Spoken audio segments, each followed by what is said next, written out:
Bonjour frères et sœurs et merci de votre fidélité.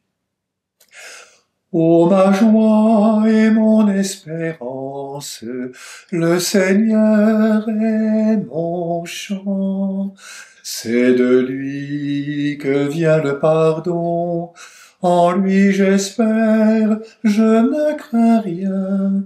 En lui j'espère, je ne crains rien. Le chemin que saint Benoît, que nous fêtons aujourd'hui, propose à ses frères moines est de suivre le Seigneur et de ne rien préférer à son amour. Jésus, le premier, a tout laissé en se laissant lui-même. Le moine est invité à deux attitudes que sont l'écoute et le renoncement. Grâce à elles, il peut parvenir à la communion avec Dieu et avec ses frères. L'écoute est une attention à celui qui parle. C'est une disposition qui tient l'esprit en éveil et rend le cœur attentif à la voix de Dieu. Le disciple, écoutant, peut accueillir le don de Dieu qui est l'intelligence. Grâce à elle, il comprendra la sagesse du Seigneur et obtiendra la connaissance de Dieu. C'est un travail de conversion. Écouter la voix du Seigneur permet le changement de notre cœur de pierre en cœur de chair. L'écoute aura besoin du silence et de la lecture assidue de la parole de Dieu. Le renoncement, recommandé par Jésus, est ce dépouillement nécessaire qui favorise l'abandon et l'obéissance à l'Esprit Saint. C'est l'attitude du Christ qui s'est fait obéissant à son Père pour accomplir sa mission. Nous ne sommes pas tous appelés, c'est vrai, à vivre comme des moines ou des moniales, mais tous nous sommes invités à des choix et à des renoncements pour vivre en conformité à l'appel de Jésus et ne rien lui préférer, car il peut mener à la perfection l'amour de notre cœur.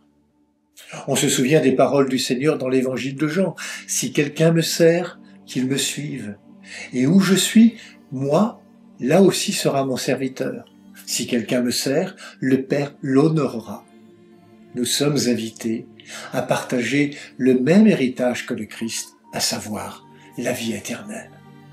Dans un monde où la richesse, la puissance ou la satisfaction de nos désirs sont signes de réussite, le chemin proposé par l'Évangile paraît illusoire. À bien y réfléchir, que devient la vie quand elle ne repose que dans la recherche de l'avoir et la satisfaction de mes besoins? Dans le monde, Jésus nous charge de porter le témoignage de la fécondité de l'amour, de la richesse de la charité vécue et de l'espérance que la puissance de Dieu peut transformer le cœur des hommes et des femmes. Comment l'amour gratuit de Dieu peut-il avoir sa place dans nos cœurs trop souvent encombrés? Jésus a vécu en faisant l'offrande de sa vie, et cette offrande est d'une fécondité incroyable.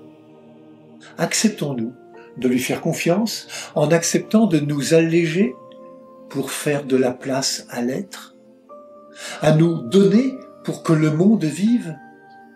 Cette espérance, comme saint Paul le dit, nous la portons dans des vases d'argile pour que nous soyons convaincus que tout vient de la puissance de Dieu et rien de notre propre force. Cette espérance nous permet de traverser les siècles avec la certitude que Dieu est le maître du monde et de l'histoire et qu'il comble celles et ceux qui mettent en lui et en lui seul leur espérance.